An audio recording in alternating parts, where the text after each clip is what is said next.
Olá, tudo bem com você? Vamos resolver aqui uma questão envolvendo geometria analítica. Sejam os pontos A, 0, 0, B, 3 e 5, C, 2 e 6 e D, 5, menos 3, sobre as distâncias entre A e B, dada por D de AB, A e C, D de AC e A e D, D de AD, é correto afirmar que...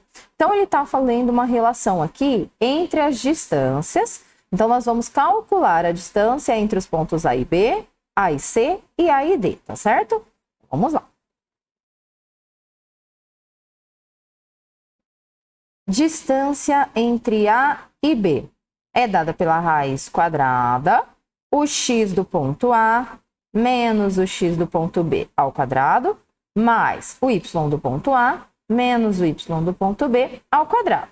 Então, a gente vai fazer raiz quadrada, x do ponto A, 0, menos o x do ponto B, 3, elevado ao quadrado, mais y de A, 0, menos y de B, 5, elevado ao quadrado.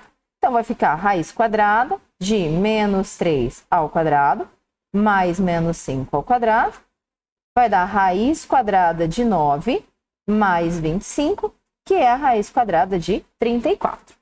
Calculando a distância de A e C, mesma coisa. Então, vou fazer raiz quadrada. Agora, ó, direto. X do A menos o x do C, 2, elevado ao quadrado. O y de A, 0, menos o y de C, 6, elevado ao quadrado. Fica raiz quadrada de menos 2 ao quadrado, que é 4, mais aqui menos 6 ao quadrado, 36.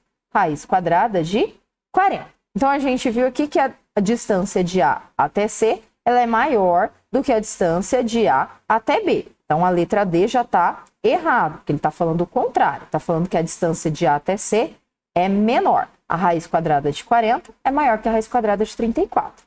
Calculando a distância de C até D, a gente tem raiz quadrada, aliás, de C até D não, de A até D.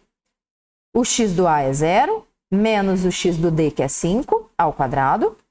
O y do A, 0, menos o y do D, que é menos 3. Então, menos 3 vai ficar mais 3, elevado ao quadrado. Raiz quadrada de 5 ao quadrado, 25. 3 ao quadrado, aliás, 9, vai dar raiz quadrada de 34. Portanto, a distância de A, B é igual à distância de A até D. Então, a gente tem aqui a alternativa correta, letra B. Beleza? É isso, eu te vejo na próxima. Até lá!